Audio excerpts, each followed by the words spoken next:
Hello friends, students कैसे हैं आप लोग। आई होप कि आप अच्छे होंगे।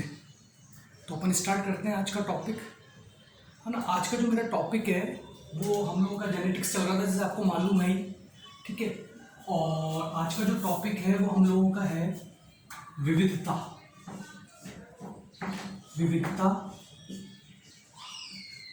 विविधता व मेंडल का परिचय। मेंडल का परिचय मेंडल का परिचय, ठीक है। विविधता विविधता को इंग्लिश में अपन बोलते हैं वेरिएशन। वेरिएशन। और साथ में हम लोग एक टॉपिक पढ़ेंगे, दोनों अलग टॉपिक है बच्चों, ध्यान देना है ना। Mendel, introduction of Mendel, introduction introduction introduction of Mendel. Mendel, ठीक है। ये हम लोगों का टॉपिक है। अब आप ऐसे सोचोगे कि सर ये विविधता थोड़ा सा हमको याद आ रहा है, या हो सकता है कहीं भूल गए हो। तो आपको याद हो तो हम लोगों का क्या चल रहा था, आनुवांशिकी चल रहा था। आनुवांशिकी, अगर किसी को याद हो तो, ठीक है। याद तो देखो रखना ही पड़ेगा, एग्जाम देना है हम लोगों को, एग्जाम क्रैक करना है, तो ये सारी चीज़ें याद रखनी पड़ेगी। और बायोलॉजी ऐसा सब्जेक्ट है बच्चों, जितना ज़्यादा आप उसको रिवाइज करोगे, जितना ज़्यादा आप उसको याद करोगे, लर्न करोगे, उतना ज़्यादा आपको बेनिफिट होने वाला है, ठीक है। क्योंकि बायोलॉजी के अंदर चीज़ें बदलने वाली तो है नहीं। जैसे ऐसे तो है नहीं कि आनुवंशिकी हम लोगों ने क्या पढ़ी थी, हम लोगों ने ये पढ़ी थी, या तुम लोग कुछ और पढ़ रहे हो, ऐसा तो है नहीं। ये वही आनुवंशिकी है जो हम लोगों ने पढ़ी थी हमारे टाइम में, ये वही आनुवंशिकी। तो हम लोग जितना ज़्यादा लर्न करेंगे उतना ज़्यादा हम लोगों के लिए क्या होगा, बेनिफिट होगा। हाँ, तो मैं बात कर रहा था विविधता पर। तुमको ध्यान है, याद आ रहा है, आनुवंशिकी में 3 चीज़ों की स्टडी करते हैं हम लोग। सबसे पहले है आनुवंशिकता, आनुवांशिकता, कुछ याद आ रहा होगा। सेकंड जो है हम लोगों का वो है वंशागति, वंशागति। और थर्ड जो है वो हम लोगों की क्या थी, क्या था, विविधता, ठीक है। तो हम लोग यहीं से ही मैं स्टार्ट करता हूँ, विविधता क्या होती है। देखो बच्चों, इसको उस दिन मैंने थोड़ा सा ही बताया था तुम लोगों को विविधता को। आज थोड़ा सा हम लोग इसको थोड़ा सा बड़े रूप में पढ़ते हैं, ठीक है। विविधता क्या चीज होती है। देखो विविधता की अगर मैं परिभाषा बोलूँ तो मेरी बात ध्यान से समझना। एक जाति के जो सदस्य होते हैं, एक जाति के जो सदस्य होते हैं उनमें समानता तो होती है, लेकिन कुछ विभिन्नताएं भी होती है, ठीक है। वो वाली जो विभिन्नताएं होती है उसको हम लोग क्या कहते हैं, विविधता कहते हैं। वापस सुनना, जैसे मान लो कोई जाति है, जैसे कोई जाति, कोई भी जाति है, मैं एग्जांपल ही दे दूंगा। जैसे कोई जाति के क्या है, सदस्य हैं, कोई जाति के सदस्य हैं मान लो, ठीक है। उस जाति के सदस्यों के अंदर क्या है, असमानता है, असमानताएं, असमानताएं, असमानताएं हैं, असमानताएं हैं मान लो ना। कि अपन इसको अगर असमानता नहीं आ रहा समझ में तो वैसे आ जाएगा, विभिन्नता है, ऐसे लिख लो, विभिन्नता है, विभिन्नता है, विभिन्नता है, ठीक है। तो जाति के सदस्यों के अंदर असमानता है और विभिन्नता है, उसको हम लोग क्या कहते हैं, विविधता कहते हैं, विविधता कहते हैं, ठीक है। यहां तक बात समझ में आ गई। चलो इसको एग्जांपल समझते हैं। जैसे सपोज करो मानव जाति है, मानव जाति, मानव जाति के जो सदस्य हैं, मानव जाति के जो सदस्य उनमें क्या है, सब एक जैसे तो है नहीं, उनमें असमानता है, विभिन्नता है, जिसको हम लोग क्या कहते हैं, विविधता कहते हैं, ठीक है। और सब लोग, जैसे मानव जाति एक फैमिली है, एक परिवार है, ठीक है। मैं मेरी बात कर लेता हूँ, चलो। तो मेरे परिवार के अंदर सपोज करो ये तो मेरे हैं फादर, फादर चश्मा लगाते हैं, चश्मा लगाते हैं ना, फादर है ये फादर है, ये मेरी मदर है, ये मेरी क्या है, ये मेरी मदर है, ठीक है। ये मदर है,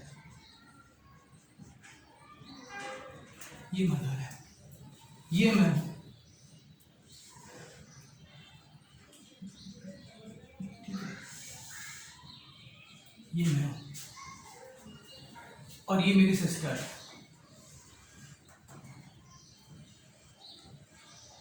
ठीक है, ये मेरी क्या है, सिस्टर है।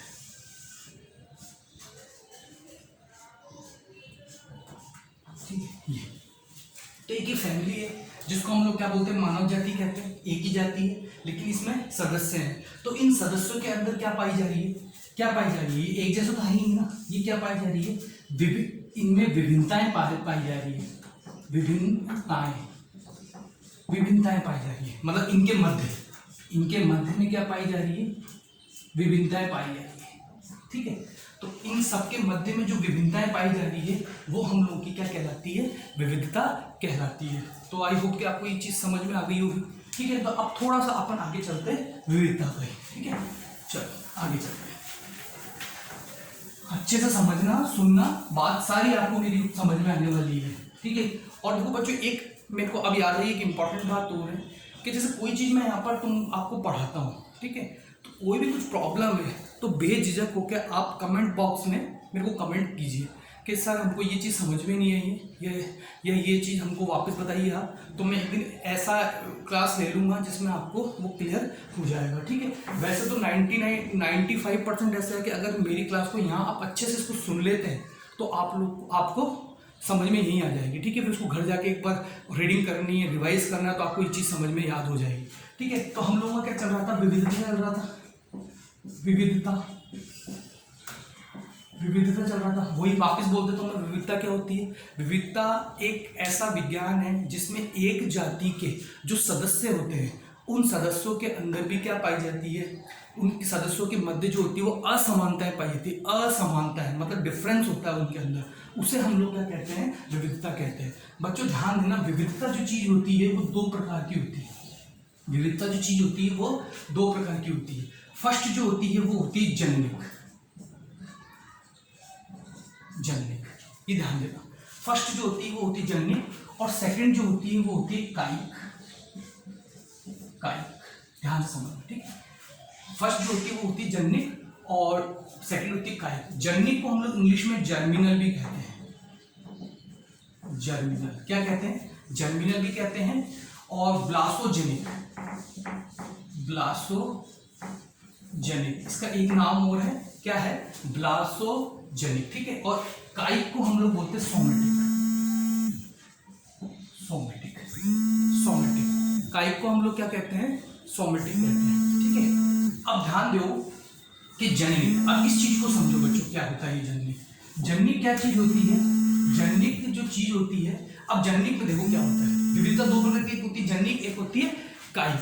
ठीक है, अब इसके अंदर थोड़ा सा ध्यान दो तुम लोग कि ये थोड़ा सा मेरा कैमरा, इसको मैं सही कर देता हूँ जो आपको अच्छे से समझ में आए। ठीक है, सॉरी इसके लिए थोड़ा सा कैमरे को ठीक करना ताकि आपको अच्छे से दिखे। ठीक है, सिर्फ यहाँ वीडियो बनाना नहीं है मेरा काम, आपको अच्छे से समझ में भी आए। मेरा मेन जो मोटिव है वो ये है, आपको अच्छे से समझ में भी आए और आएगा समझ में। मेरी बात बस ध्यान से समझ लेना आप लोग। ठीक है, चलो अब आता है जन्निक।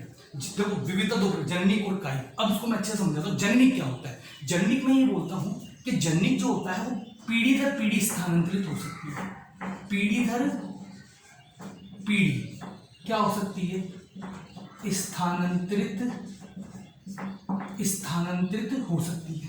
ठीक है, पीढ़ी दर पीढ़ी जन्निक जो विभिन्नता है वो स्थानांतरित हो सकती है। अब किसी को अगर याद आ रहा हो मेरी बात का, जब मैंने फर्स्ट लेक्चर में बताया था विविधता, मैंने क्या बोला था कि विविधता में पेतृक के जो लक्षण है वो संतति के अंदर नहीं जाते हैं। ठीक है, जिससे उनमें विभिन्नताएं आती है।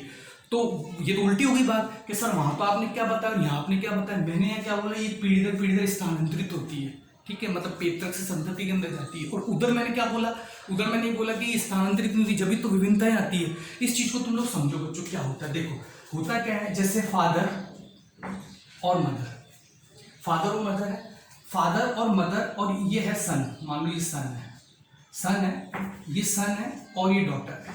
ठीक है, अब ध्यान से समझो, फादर के कुछ कैरेक्टर डॉटर के अंदर आ गए, सपोज फादर के कुछ कैरेक्टर डॉटर के अंदर आ गए और मदर के कैरेक्टर किसके अंदर आ गए, सन के अंदर आ गए। अब ध्यान से समझना, अगर मैं मदर के कैरेक्टर सन के अंदर आ रहे हैं, ठीक है, आ गए, तो इसके पास जो कैरेक्टर है वो फादर से क्या हो रहा है, मैच नहीं कर रहे हैं। उसी प्रकार फादर के जो कैरेक्टर है वो डॉटर के पास आ रहे हैं, लेकिन इससे मैच नहीं कर रहे। समझ में आ रहा है कि तुम लोगों को बच्चों जो मैं बोल रहा हूँ? ये देखो, ये मैच नहीं कर रहे। वापस समझो, फादर और मदर ये क्या होते हैं, हमारे पेतरकित होते हैं, पेतरकित होते हैं, ठीक है। अब फादर की कुछ कैरेक्टर डॉटर के अंदर चले गए, लेकिन सन के अंदर नहीं गए, ठीक है। तो फादर और सन के अंदर क्या आ गई, विभिन्नताएं आ गई, क्योंकि कैरेक्टर तो किससे मिल रहा है, फादर और डॉटर के तो मिल रहा है। तो वो वाला जो कैरेक्टर होता है उसको हम लोग विभिन्नताएं में नहीं रखते, हम किसको रखते हैं कि फादर और किसके अंदर, सन के अंदर जो लक्षण नहीं गए, जिससे उन दोनों में क्या आई है, विभिन्नता आई है, उसे हम लोग क्या कहते हैं, विविधता कहते हैं। क्योंकि बोलेंगे तो बच्चों दोनों पेतरक बोलेंगे, इन दोनों को तो बोलेंगे पेतरक, और इन दोनों को क्या बोलेंगे, संतति बोलेंगे, संतान बोलेंगे। तो कहने का मतलब ये है कि फादर से डॉटर के अंदर गई, ये देखो पीढ़ी दर पीढ़ी कुछ लक्षण गए, और वो लक्षण पेतरक से क्या हो रहे हैं, मैच नहीं कर रहे, मदर से डॉटर में मैच नहीं कर रहे। तो वो हम लोगों की क्या कहलाती है, जननिक विविधता कहलाती है। देखो नाम से पता लग रहा है जननिक विविधता, ठीक है। इसको मैं थोड़ा सा और समझा देता हूँ आपको। देखो जननिक विविधता, इसको ऐसा समझो कि हमारे, अगर आपको कोई पूछ ले कि सेल कितने प्रकार की होती है, तो 2 प्रकार की अपन बोलते हैं। फर्स्ट जो बोलते हैं वो होती है कायिक सेल, कायिक कोशिका, सेल मतलब कोशिका, कायिक कोशिका, और एक होती, सेकंड होती जनन कोशिका, जनन कोशिका, जनन कोशिका, ठीक है। अब ध्यान से सुनना, जनन कोशिका में अगर कुछ परिवर्तन होता है, जनन कोशिका में कुछ परिवर्तन होता है, तो वो कहाँ जाएगा, पीढ़ी दर पीढ़ी स्थानांतरित होगा, ठीक है। और अगर कायिक कोशिका में कुछ परिवर्तन होता है तो वो पीढ़ी दर पीढ़ी स्थानांतरित नहीं होगा। अब थोड़ा सा इसको समझो, जनन कोशिका क्या होती है, कई बार पूछ लिया जाता है बायोलॉजी वाले बच्चों को कि जनन कोशिका और कायिक कोशिका क्या होती है, उनको पता ही नहीं होता क्या होती है। ढंग से समझना, कायिक कोशिका क्या होती है, मतलब जीव के, मनुष्य के शुक्राणु, नर के और मादा के अंडाणुओं के अलावा, वापस मनुष्य में नर के शुक्राणु व मादा के अंडाणुओं के अलावा जितनी भी सेल है हमारी बॉडी के अंदर, वो हम लोगों की क्या कहलाती है, कायिक कोशिका कहलाती है, ठीक है। जनन कोशिका क्या होती है, जनन कोशिका वह कोशिका होती है जिससे आगे चलकर शुक्राणु और अंडाणु का क्या होता है, निर्माण होता है, उसे हम लोग क्या कहते हैं, जनन कोशिका कहते हैं। वापस सुनना, कायिक कोशिका क्या होती है, शुक्राणु अंडाणु जिन कोशिकाओं से बनते हैं, शुक्राणु अंडाणु की बात कर लो, उसके अलावा जितनी भी कोशिका हमारे शरीर में वो सब क्या कहलाती है, कायिक कोशिका कहलाती है। जनन कोशिका क्या होती है, जनन कोशिका वो होती है कि ऐसी कोशिका जो आगे चलकर शुक्राणु का निर्माण करती है या अंडाणु का निर्माण करती है, वो हम लोग की क्या कहलाती है, जनन कोशिका कहलाती है। तो जननिक और कायिक कोशिका को एक और उदाहरण देकर मैं तुमको सिंपल सा समझा देता हूँ। सपोज करो कि मैं जिम कर रहा हूँ और मैंने 3-4 महीने में बहुत अच्छी हेल्थ बना ली, बॉडी बना ली, ठीक है। थोड़े दिन बाद मेरी शादी होगी, ठीक है। जब बच्चे होंगे तो क्या उन बच्चों में, मेरे जो बच्चे होंगे क्या उनमें भी बॉडी बिल्डर आएगा क्या बच्चा, मतलब जो मेरा बेटा हुआ है वो बॉडी बिल्डर आएगा क्या, नहीं आएगा। क्यों, क्योंकि मेरे अंदर जो परिवर्तन हुआ है, ठीक है, वो किसके अंदर हुआ है, कायिक कोशिका के अंदर हुआ है, ठीक है। जो पीढ़ी दर स्थानांतरित, पीढ़ी दर पीढ़ी स्थानांतरित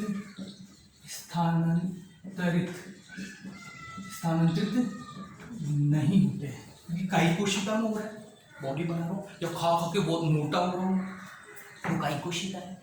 अगर जनन कोशिका, मान लो मेरे शुक्राणु अंडाणु में कुछ परिवर्तन हो रहा है, शुक्राणु अंडाणु के जीन में कुछ परिवर्तन हो रहा है, डीएनए में कुछ परिवर्तन हो रहा है, तो वो क्या कहलाएगी, हम लोगों की वो हमारा ऐसी जो विभिन्नताएं आएगी वो क्या कहलाएगी, जननिक विविधता कहलाएगी। जननिक विविधता पीढ़ी से पीढ़ी की स्थानांतरित होती है। आपने क्रॉसिंग ओवर का नाम सुना होगा, क्रॉसिंग ओवर, जिसको हिंदी में अपन बोलते हैं जीन विनिमय, जीन विनिमय।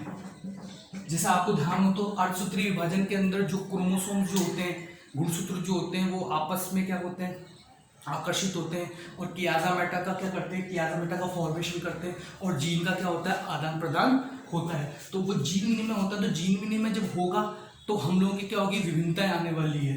तो कहा ऐसा जाता है कि जो जननिक विविधता होती है वो जैव विकास, जैव उद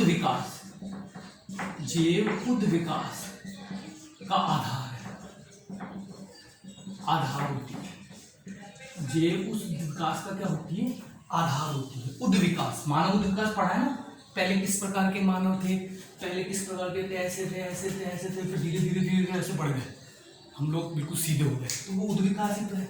तो हम लोगों में कौन सी आई विविधता, जन्नी विविधता आई, जिससे हम लोगों में क्या हुआ, विकास हुआ, हम लोगों का क्या हुआ, उद्विकास हुआ। तो शायद आई होप कि आपको ये समझ में आ गया जन्नी और कायिक वाला क्या है। ठीक है, इसमें इस प्रकार से आते हैं, क्रॉसिंग ओवर के कारण विविधता आती है। क्रोमोसोम जो होते हैं उसके अंदर क्रोमोसोमेटा का क्या होता है, फॉर्मेशन होता है, और फॉर्मेशन होने के बाद में विविधता उत्पन्न होती है। ठीक है, ये चीज़ है ना क्रॉसिंग और जीन में भी अपन आगे कभी क्लास लेंगे, अड़सूत्री विभाजन समसूत्री विभाजन की, जिसको मियोसिस भी कहते हैं और माइटोटिक कहते हैं, समसूत्री विभाजन को माइटोटिक कहते हैं, अड़सूत्री विभाजन को मियोसिस कहते हैं। तो उस टाइम इस चीज़ को पढ़ेंगे, तो यहाँ तक चीज़ तुम लोगों को समझ में आ गई होगी। ठीक है, चलो वेरी गुड, ध्यान दो। अगला अब आता है हम लोगों का मेंडल का परिचय। देखो बच्चों, मेंडल के परिचय में क्या होता है, मेंडल का परिचय मैं लिख देता हूँ यहाँ पर, इंट्रोडक्शन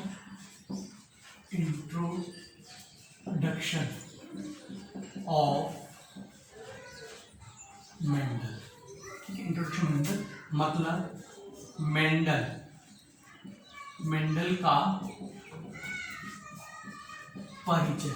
हम लोग मेंडल का परिचय क्यों पढ़ रहे हैं? अरे बच्चों, आनुवंशिकी के जो जनक हैं, फादर ऑफ जेनेटिक्स है, वो मेंडल ही है।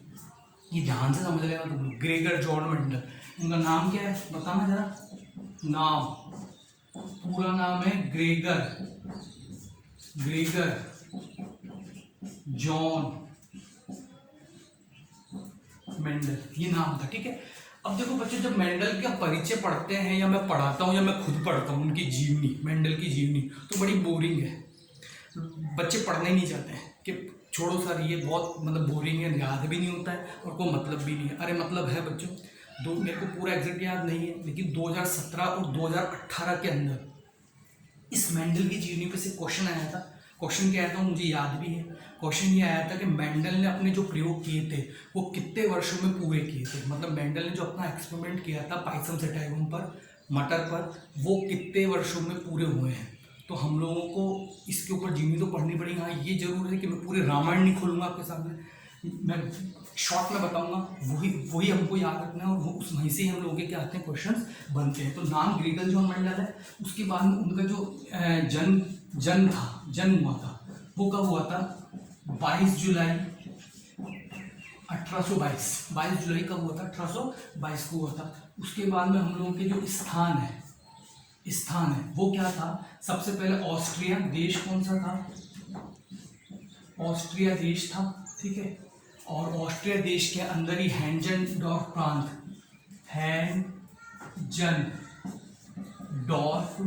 प्रांत, कोई प्रांत होगा, हैंजनडॉर्फ प्रांत। उसके बाद में शहर का नाम क्या है, ब्रून शहर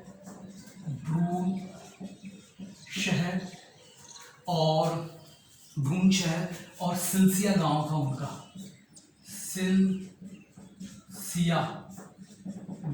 सिलसिया गांव में वो उनका बर्थ हुआ था, स्थान उनका ही था। अब इसको समझोगे कैसे, मैं मेरी बात कर लेता हूँ। ठीक है ना, मैं मेरी बात कर लेता हूँ। जैसे मैं मेरी बात, हितेश शर्मा, जैसे आप जानते हो सब, अब तो जानने भी लगे हो, हितेश शर्मा, भारत, मतलब मेरा जन्म बता रहा हूँ, भारत हमारा जो प्रांत है, मैं सांबर के पास में हमारा जो प्रांत लगता है, जैसे तहसील वगैरह तुम बोल सकते हो, फुलेरा, शहर हमारा जयपुर है। ठीक है, उसके बाद में मेरा जो गांव है, गांव तो नहीं है, कस्बा है, टाउन है, सिलसिया गांव, पर मैं सिलसिया गांव से नहीं हूँ, मैं सांबर लेक से हूँ। तो मैं ये बता रहा था, भारत, फुलेरा प्रांत, या राजस्थान प्रांत भी बोल सकते हैं शायद, मेरे को प्रांत का ऐसा एग्जैक्ट पता नहीं कि इसको क्या बोलते हैं, हाँ ऐसा बोल सकते हैं, भारत, राजस्थान, जयपुर शहर और सांबर लेक, ये मेरा परिचय। तो इसको अपन इस प्रकार से पढ़ते हैं। ठीक है, उसके बाद में जब उन्होंने प्रयोग किया, किस पर किया, ये बहुत इंपॉर्टेंट है बच्चों। प्रयोग किया उन्होंने उद्यान मटर पर, किस पे किया, उद्यान मटर पर। ठीक है, जिसको हम लोग, उसका वैज्ञानिक नाम है पाइसम सेटाइवम। कई बार बच्चे कंफ्यूज हो जाते हैं, कई बार ऑप्शन में मीठी मटर भी आ जाती है, मीठी मटर, उद्यान मटर और मीठी मटर में बहुत अंतर है। ठीक है, मेंडल ने जो प्रयोग किए थे वो किस पर किए थे, उद्यान मटर पे किए थे। एक होती मीठी मटर, थोड़ा सा इसके मैं बात बता देता हूँ, है ना। मीठी मटर नाम से तो मीठी मटर है, इसको कभी खा मत जाना। मीठी मटर इसलिए कहते हैं कि ऐसी मटर है जिससे सुगंधित खुशबू आती है, स्मेल आती है। वैसे यूँ सुगंध आता है, बहुत बढ़िया लगता है, खा जाए हम लोग इसको, लेकिन बहुत जहरीली होती है, पॉइजनस होती है, इसलिए इससे दूर ही रहना। तो अगर ऑप्शन आ जाता है, मान लो जेट के अंदर आ जाता है, नीट के अंदर भी आजकल तो कुछ भी कहीं से भी क्वेश्चन बन सकते हैं कि जो मेंडल थे उन्होंने कौन सी मटर पर प्रयोग किया या किस पर प्रयोग किया, ए उद्यान मटर, बी मीठी मटर, सी ए व बी दोनों, या डी इनमें से कोई भी नहीं। तो कई बच्चे हो सकते हैं मटर मटर देखकर ए बी दोनों लगा दें, तो हमको आंसर क्या लगाना है, उद्यान मटर लगाना है, मीठी मटर नहीं लगाना है। यहाँ तक समझ में आ गया। अगला जो मैं बता रहा हूँ तुम लोगों को वो है प्रयोग के वर्ष। प्रयोग के वर्ष ये इंपॉर्टेंट है बच्चों। प्रयोग में वर्ष उनके लगे थे 7 वर्ष। कितने लगे थे? 7 वर्ष लगे थे। ये पूछा भी गया है 2017-18 के अंदर पूछा गया है। और जो सन था वो था हमारा 1856 से 1863। यहाँ भी एक बार ध्यान रखना तुम लोग, कई बुक्स के अंदर इधर 57 आ रखा है, वो गलत है बच्चों। रॉन्ग है। 1856 तुम गिन सकते हो, 56 से 57 एक साल, 58, 59, 60, 61, 62 और 63। तो ये 7 वर्ष, ये बहुत इंपॉर्टेंट है। 1856 से 1863 के बीच में उन्होंने अपना प्रयोग किया था। ठीक है। उसके बाद में प्रयोग, उनका जो प्रयोग जिस पत्रिका में छपा था, उनका प्रयोग जिस पत्रिका में, मतलब एक वैज्ञानिक पत्रिका थी ब्रून शहर की, उस पत्रिका में उन्होंने प्रयोग किया। और अपने प्रयोगों को वर्ल्ड वाइड करना, मतलब देश विदेश के वैज्ञानिकों को पहुंचाना। तो उनकी प्रयोग जिस प्रयोग पत्रिका में छपा था, ठीक है ना, जिस प्रयोग पत्रिका में जो इनका जो प्रयोग छपा था उसका नाम था नेचर, NATURE, नेचर। ठीक है। Nature SCHENDERVEREIN।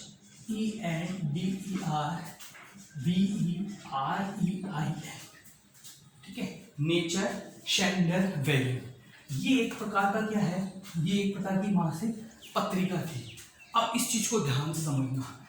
ऐसा है बच्चों, मैं अभी पहले इसको तुमको लिखवा देता हूँ, फिर एक मेरे पास ट्रिक है इसको याद रखने की, वो ट्रिक से तुम लोग इसको क्या कर सकते हो, याद कर सकते हो। उसके बाद में उनका प्रयोग, प्रयोग का जो टाइटल था, जो प्रयोग का अपन बोल सकते हैं टाइटल, या जैसे उनकी जो नाम था, प्रयोग का जो नाम, प्रयोग का जो नाम था, वो प्रयोग का नाम था उनका एक्सपेरिमेंटल, एक्सपेरिमेंटल इन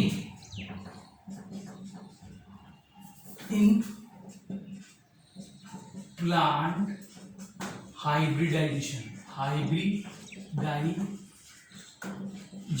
हाइब्रिडाइजेशन। ये इंग्लिश में ये बच्चों, अंग्रेजी में पूछा जाता है और हिंदी में तो आप कर ही सकते हो। हाइब्रिडाइजेशन का हिंदी में मतलब होता है संकरण। क्या होता है? संकरण। और प्लांट का आप जानते हो, पादप संकरण।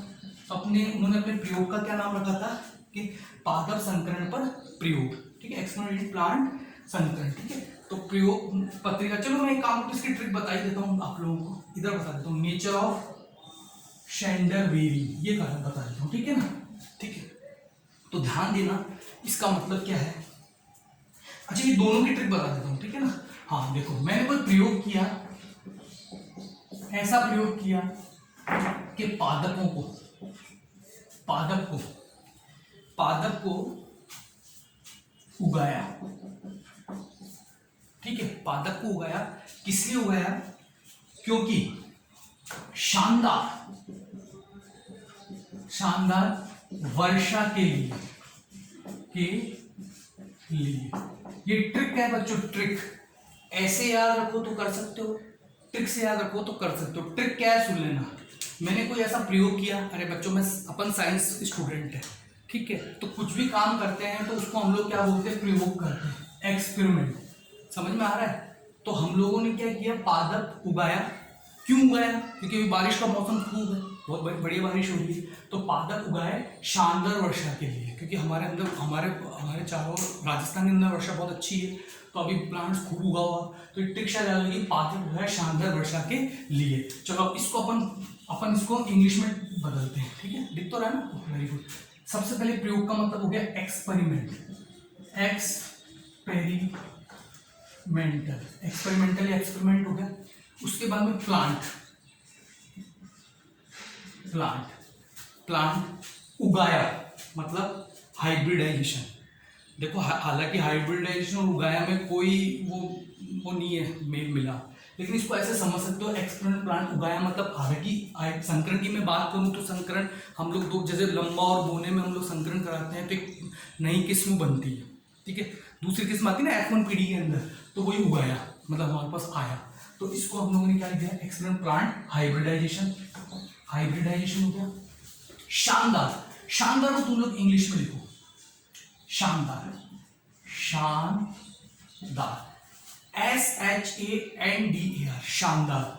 और के लिए देखो शानदार वर्षा के लिए तो 4 आ जाएगा ना, 4 FOR आएगा ना 4, शानदार वर्षा के लिए 4, शानदार रेन RAIN रेन, 4 शानदार रेन।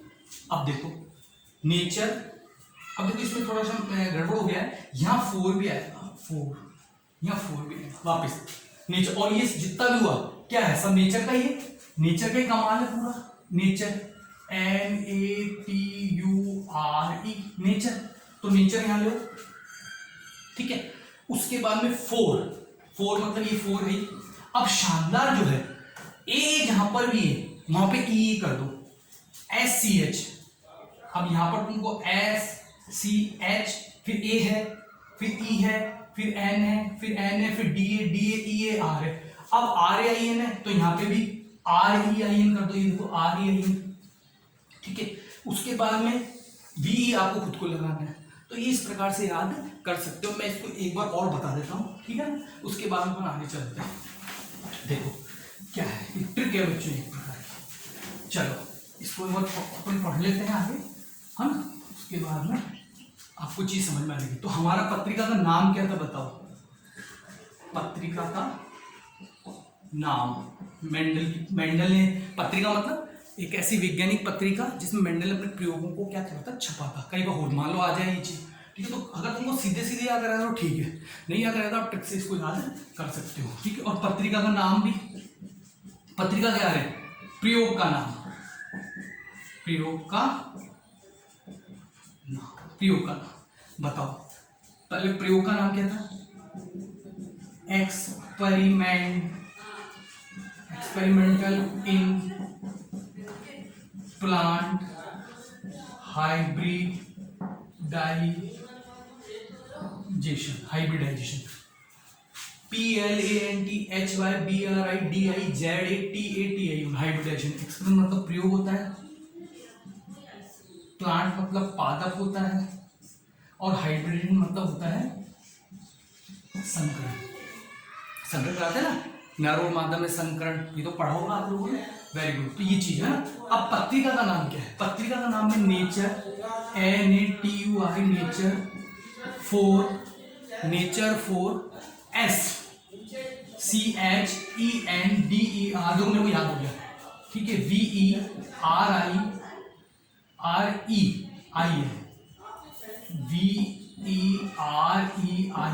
ये हो गया। इन दोनों की ट्रिक है अपने पास, जैसे मैंने बताई थी, हम कोई भी प्रयोग कर रहे हैं, क्योंकि हम लोग क्या है साइंटिस्ट ही एक प्रकार के। आपने जिस ईयर में जब भी 11th क्लास में साइंस ले ली तो एक प्रकार आप साइंटिस्ट हो, तो कोई भी काम करोगे सब प्रयोग ही बोले जाएंगे। हमने प्रयोग किया, क्या किया प्रयोग, हमने पादप उगाया, हमने पादप उगाया, क्यों उगाया, शानदार, शानदार वर्षा के लिए, वर्षा के लिए, शानदार वर्षा के लिए हम लोगों ने क्या उगाया, पौधे उगाए, ठीक है। अब प्रयोग का मतलब तो क्या हो गया बताओ, एक्सपेरिमेंट, ये देखो प्रयोग, पादप मतलब प्लांट, उगाए मतलब हाइब्रिडाइजेशन, ये मैंने बता चुका हूं कैसे इसको याद रखना है, ठीक है। अब आ जाओ, ये पूरा क्या चीज है, नेचर का ही तो कमाल है, NATURE नेचर, नेचर का कमाल है, ठीक है। अब नेचर का कमाल है तो नेचर हो गया। फिर वर्षा के लिए, देखो तुम लोग इंग्लिश में पढ़ते हो, इतने तुम लोगों को इंग्लिश आती होगी बच्चों, के लिए तो 4, ठीक है। अब शानदार, शानदार स्पेलिंग लिखो, ये 4 हो गया, SHANDAR शानदार, शानदार, शानदार।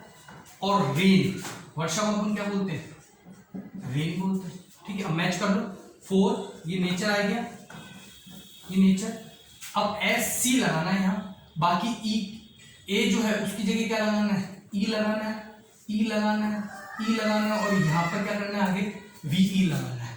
तो हो गया ना नेचर फॉर शेंडर वेरी। ये जो वर्ड है ना पत्रिका का नाम, ये अजीब क्यों है, क्योंकि ये जर्मन भाषा में बच्चों, जर्मन भाषा में है, तो इसको आप ऐसे क्या कर सकते हो, याद कर सकते हो। ठीक है, चलो देख लो एक बार अच्छे से। चलो क्लियर। अब मेंडल की मृत्यु की बात करते हैं बच्चों, यहां से भी हो सकता है क्वेश्चन बन जाए।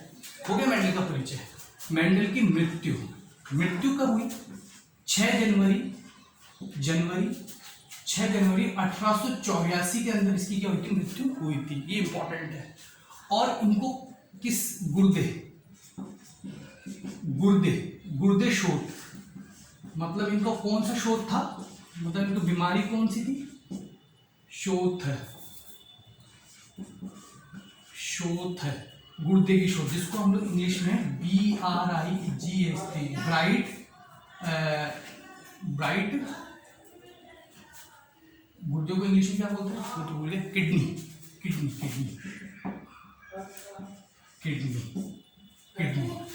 ब्राइट किडनी, गुर्दे का शोथ था। तो इनकी 6 जनवरी 1884 को क्या हुई थी, मृत्यु हो गई थी। तो आई होप कि आपको चीज़ समझ में आ गई होगी। ठीक है, तो आपको कोई भी प्रॉब्लम हो या कोई क्वेश्चन आपका किसी भी ईयर का हो, जो टॉपिक चल रहा हो, कोई क्वेश्चन आपको नहीं समझ में आ रहा है, तो कमेंट बॉक्स में आप मेरे को दे सकते हो। मैं सबसे पहले आपके वो कमेंट बॉक्स वाले जो भी क्वेरीज है, जो भी आपको प्रॉब्लम्स है, उसको मैं क्या करूँगा, सॉल्व करूँगा। Thank you very much.